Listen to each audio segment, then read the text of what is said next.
When I walked off the stage, diploma in hand, the applause from strangers felt louder than the silence from my own family. Not a single familiar face in the crowd. Not my wife, not my kids, not even my parents. The empty seats where they should have been burned into my vision.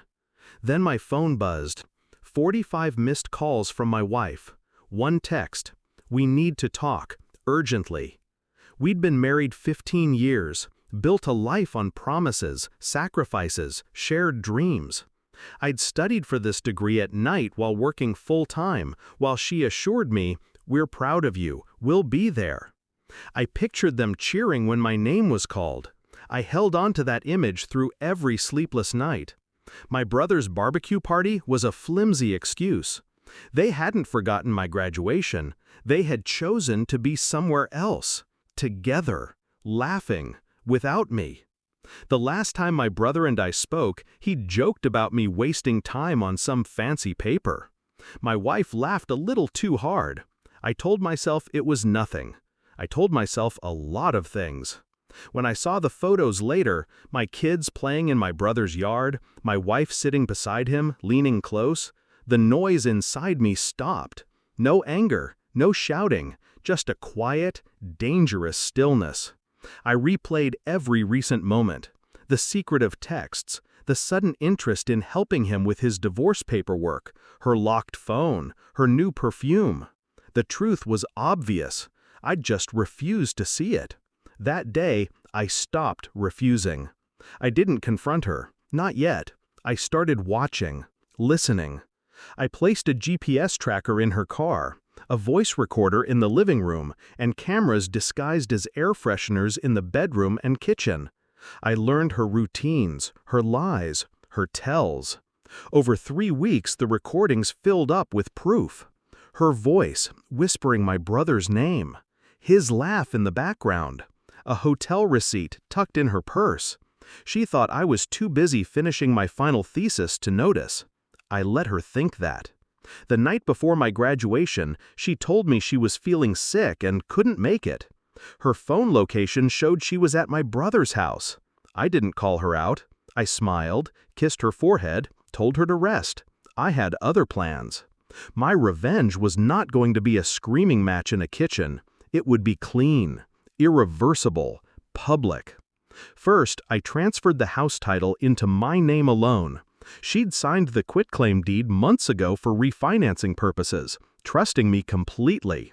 Then I moved half our joint savings into an account only I controlled. Legal, quiet, untouchable. Next, I compiled the evidence, video clips, call logs, GPS data, into a neatly labeled folder. I sent copies to my lawyer, my parents, her parents, and my brother's ex-wife. Finally, I made sure every mutual friend we had was invited to my graduation dinner the next day.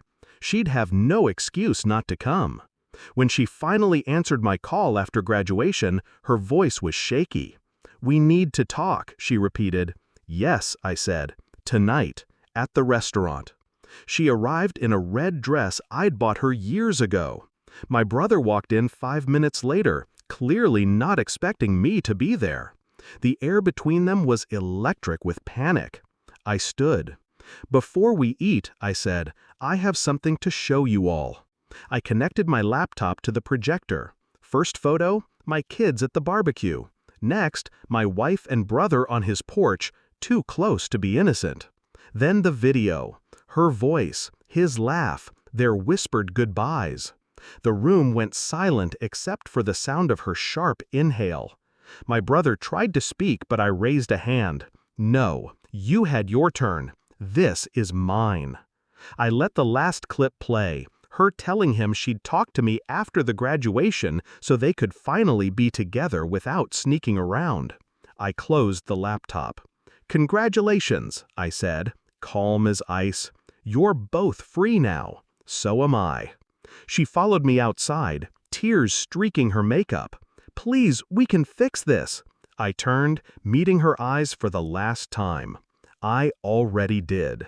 The house is mine. The accounts are mine. The kids will know the truth. Enjoy your new life. Her face crumpled when she realized I wasn't bluffing. She called my name as I walked away, but her voice was just noise now. My brother hasn't called. His ex-wife sent me a thank you card. My kids stay with me most weeks now. They see who shows up for them. I never raised my voice. I never threw a punch. I just gave them exactly what they'd earned. Justice doesn't need fireworks. Sometimes it's a silent exit, leaving the guilty to burn in the ruins they built for themselves. And as I placed my diploma on the wall, I realized something. They hadn't abandoned me that day. They'd set me free.